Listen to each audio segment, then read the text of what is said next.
Welcome to the Brass and Woodwind Shop. Saxophones can seem a little scary because they have a whole bunch of keys and levers all over them, but I'm going to try to make it simple and hopefully it can take some of the mystery out of saxophone keys.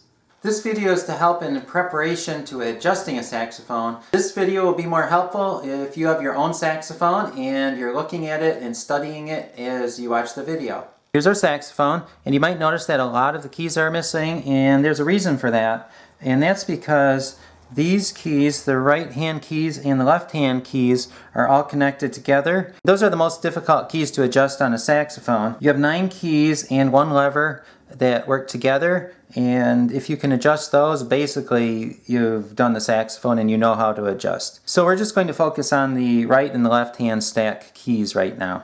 To simplify it even more, let's just look at the right hand stack of keys right now. Many saxophones have the G sharp key on the left hand stack.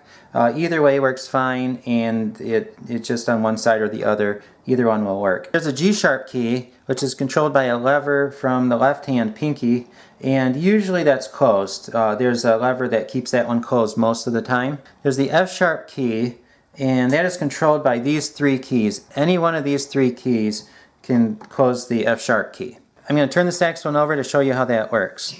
It's actually pretty simple. I'm pushing down the F sharp key, and as I turn it, you can see what's moving. There's this bar that goes over the top of the F, E, and D keys. Can you see that there? The F key is closing the F sharp key, and then if I move down, you can see that the E key is closing the F sharp key.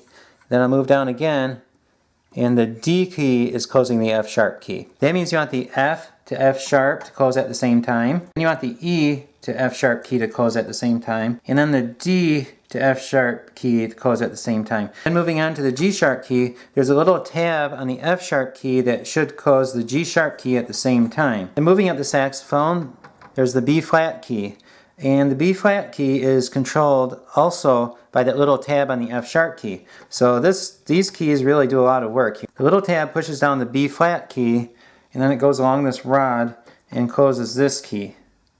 That's how the right hand keys are connected to the left hand keys, through the B flat key. Normally when you're playing a saxophone, you don't put your finger on that B flat key.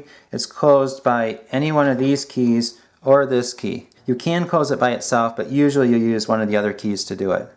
Now we're in the left hand stack of keys. Now you'll notice that the G key is missing, and that's because the G key is actually connected to the octave mechanism, which is at the top of the saxophone. And now going up to the high C key, it's similar to the F sharp key. There's a little bar that goes across 2 keys right there, and then 1 lever.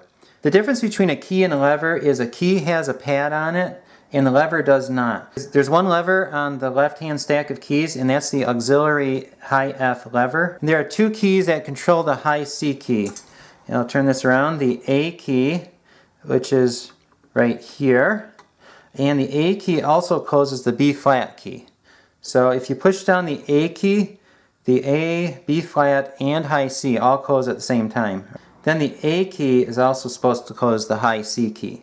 I hope this video was helpful and not too confusing. Follow the link in the description below for the video about how to adjust saxophone keys.